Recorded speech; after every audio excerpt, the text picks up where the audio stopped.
You know how sometimes you feel the universe is trying to tell you something? Like a tiny, almost unnoticeable hiccup in the fabric of reality that's just for you. For Sarah, that hiccup wasn't a premonition. It was a wrong number. A simple, mundane mistake that shattered her entire world. Sarah was a creature of habit.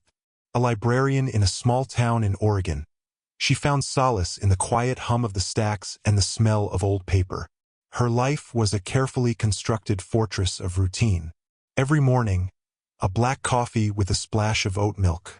Every evening, a phone call to her father, a sweet, soft-spoken man named Richard, who lived 2 states over. But the person she truly longed to call was her mother, Eleanor. Eleanor had passed away 5 years ago, not peacefully in her sleep, but in a sudden, brutal car accident that had left a gaping hole in Sarah's heart. The grief had become a part of her, a silent shadow that followed her everywhere. One Tuesday evening, the routine was broken. Sarah was juggling a takeout container and her phone, trying to order a pizza. It was a rare indulgence. Her fingers, slick with grease, fumbled. She meant to dial her favorite pizza place, the one with the famous garlic knots. Instead, she hit one wrong digit. The phone rang twice, a short, sharp ring that seemed to cut through the silence of her small apartment. And then a click. A voice answered, but it wasn't the voice of a teenager working the counter at Tony's Pizzeria. It wasn't a recording. It was a voice she hadn't heard in half a decade. A voice that had haunted her dreams and filled her waking hours with a hollow ache. It was her mother's voice. "Hello?" the voice said, soft and clear, just like she remembered. Sarah froze. Her heart hammered against her ribs. A frantic, trapped bird. She dropped the takeout container, the greasy noodles splattering across her wooden floor. She held the phone to her ear with a trembling hand, her knuckles white. "Mom?" she whispered, the word a fragile ghost on her lips. A long silence. On the other end of the line, a soft, familiar sound of static, like an old radio. Then the voice spoke again. But this time it was different. It wasn't just a greeting. It was a frantic, desperate whisper. "They're coming. Don't tell anyone you called." The line went dead. Sarah stood there in the wreckage of her dinner, the dial tone a sterile, mocking sound in her ear. She tried to tell herself it was a mistake, a trick of the mind, a cruel, vivid hallucination born of grief. But the voice, it had been so real.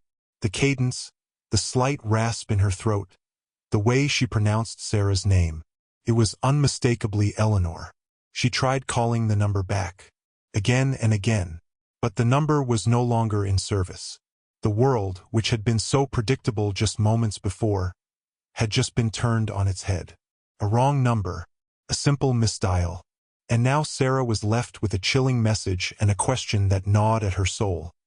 Was her mother still alive? And if so, what danger was she in? The silence of the night was no longer comforting. It was full of whispers and shadows. And Sarah knew, with a gut-wrenching certainty, that her quiet, routine life was over. The hunt for the truth had just begun. And the wrong number was only the first piece of a terrifying, complicated puzzle she was about to assemble. The cold fear that had gripped Sarah didn't loosen its hold. It coiled in her stomach like a venomous snake, tightening with every unanswered call to her mother's wrong number. Richard, her father, noticed the change in her. Her calls to him became shorter, her voice laced with a nervous energy he hadn't heard since her college finals. She couldn't bring herself to tell him. How do you tell a man who has mourned his wife for 5 years that you think you heard her voice, and that she might be in danger? He would think she was losing her mind, and maybe she was. Her mind raced, replaying every memory of her mother.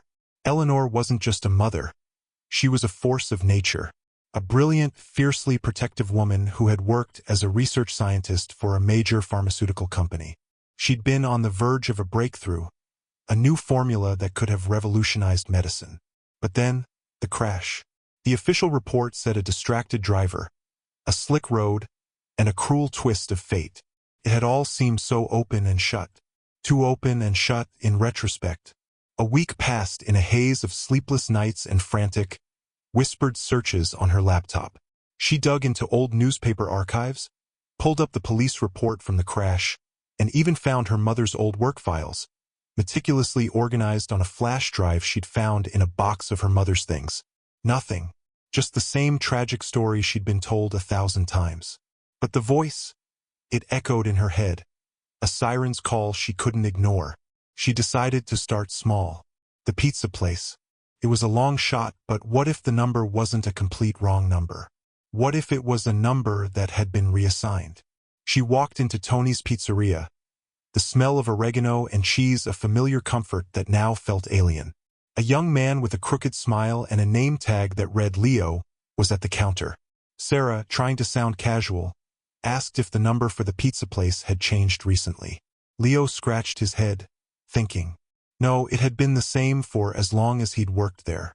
She felt a wave of disappointment, but she pressed on. What about the number just before this one? The one that's off by a digit. She rattled off the numbers she had meant to dial. Leo's smile faltered. He typed something into his computer. That number, it's strange. It's an old landline number for a private residence. It was a client's. They had some issues. We're not supposed to talk about it. He looked around nervously, as if someone might be listening. They were some of the biggest donors to a charity my boss runs. But they disappeared a few years back. The family sold the house and the phone line was disconnected. What was their name? Sarah asked, her voice barely a whisper. Leo hesitated, then leaned in close. Eleanor. And her husband, Robert. Sarah's blood ran cold. Eleanor. Not just a name, but the name. But her father's name was Richard, not Robert. Her mother's maiden name was Miller, not something else. The details were all wrong, but the name was too big a coincidence to ignore. It felt like a trap, a twisted joke. But the voice, the haunting, desperate voice she had heard. Leo's eyes met hers, full of a fear she hadn't expected. The weird thing is, he whispered, the charity they donated to, it was a foundation for victims of sudden accidents, like car crashes.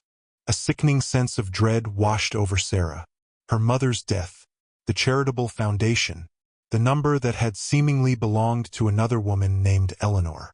It was a bizarre, incomprehensible web. The pieces didn't fit, but they were all in the same dark puzzle. She left the pizzeria, her mind reeling. The air outside felt heavy, and the innocent mistake of a wrong number no longer felt innocent at all. Felt like destiny, or a setup. Someone had wanted her to call that number. But who? And why? And what did it all have to do with the whispered warning? They're coming? The simple truth she had held on to for so long was crumbling, and she was being pulled into a world far more sinister than she could have ever imagined. The information from Leo at the pizza place was like a single, frayed thread leading into a labyrinth. Sarah had to follow it. She couldn't shake the feeling that the other Eleanor, the one with the husband named Robert, was the key to everything. The charity, a foundation for victims of sudden accidents, was the only solid link. She found their website, a slick, professional-looking page with smiling photos of survivors and heartfelt testimonials. The names of the donors were meticulously listed, but of course no mention of the Eleanors and Roberts of the world. She needed to go deeper. She couldn't do it alone. Richard, her father, was her only hope. She drove the 2 states over, the long, winding roads giving her too much time to think. She rehearsed the conversation 100 times in her head. How to break it to him gently, how to not sound like a madwoman. When she arrived, her father's small, sun-drenched cottage felt like a haven from the storm she was brewing. He greeted her with a warm, familiar hug. As they sat on the porch, sipping iced tea, she finally blurted it all out. The wrong number, the voice, the chilling warning, the pizza place, the other Eleanor. Richard listened, his face a mask of polite confusion at first, then shifting to a profound, unsettling sadness. When she finished, he was quiet for a long time. The only sound was the chirp of cicadas and the gentle rustle of leaves. Sarah, he said finally, his voice low and shaky, your mother was a very private person. There were things she didn't tell me. She always had a work phone, a special line for her research. She told me it was for confidentiality, for her safety. He paused, his eyes distant. I never saw it as a problem. I trusted her completely. He went inside and came back with a small, leather-bound journal. This was hers, he said, handing it to Sarah. I found it after she died. It's mostly just notes on her research. But there's a part one never understood. A part she wrote in a code I couldn't break. Sarah took the journal, her hands trembling. She flipped through the pages, seeing the familiar, precise handwriting of her mother. The first few pages were a mundane scientific log, full of complex formulas and observations. But deeper in, a new section began. The handwriting changed, becoming more frantic. The letters slanted and rushed.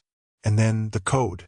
It wasn't a complex cipher, but a series of seemingly random words and numbers. But at the bottom of the page, a phrase was written in plain English, in her mother's frantic script. The key is in the date. Sarah's mind clicked. The date of the car crash. What if it wasn't the date of a death, but the date of a transition?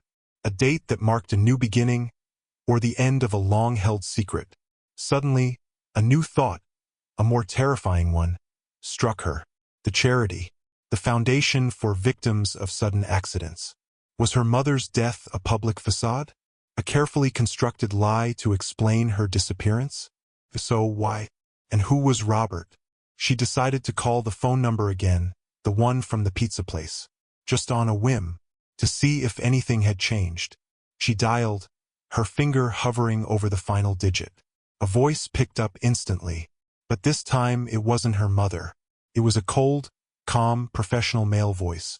You've reached the office of Dr. Robert Jennings, the voice said. Please state the purpose of your call. Sarah's blood ran cold. Dr. Robert Jennings, the name from the pizza place, the husband of the other Eleanor. But the voice, it was the same one she had heard on the phone when her mother had whispered that chilling warning. It wasn't a greeting from Dr. Jennings. It was the same pre-recorded message, the same static, the same malevolent echo. She hung up, her hands slick with sweat. The wrong number wasn't wrong at all. It was a trap, a message, puzzle box waiting to be opened. Dr. Robert Jennings. The name was now a solid lead, a thread she could pull on. And it was all tied back to her mother's research, to her death, to the other Eleanor, and to a secret that ran far deeper than she could have ever imagined. The game had just been leveled up, and Sarah was a pawn in a game she was only just beginning to understand. The final pieces of the puzzle began to fall into place with a chilling, sickening thud. The phone number, a direct line to Dr. Robert Jennings's office, was no longer a coincidence but a deliberate breadcrumb. Sarah, armed with her father's journal and a newfound, desperate resolve, began to connect the dots.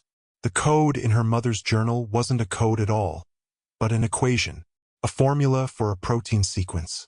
And the date of her death, was the key, the final variable that made the equation work.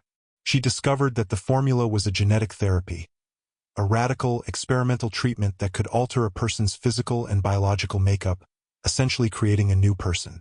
But it had a dark side. It was incredibly dangerous, requiring a specific, rare genetic marker to work, and it was being tested on unwilling subjects. Her mother, Eleanor, had discovered this. She had realized that the company she worked for, and the charity they funded, were a front for a sinister human experimentation program. The sudden accidents were not accidents at all. They were the convenient disappearances of test subjects who had gone missing, their deaths staged to cover up the truth. The charity was a way to launder money and provide a believable cover story for the victims' families. And Dr. Robert Jennings? He was the head of the program. A charismatic monster, a wolf in sheep's clothing who had been her mother's mentor and colleague. Eleanor had tried to blow the whistle, but she was betrayed.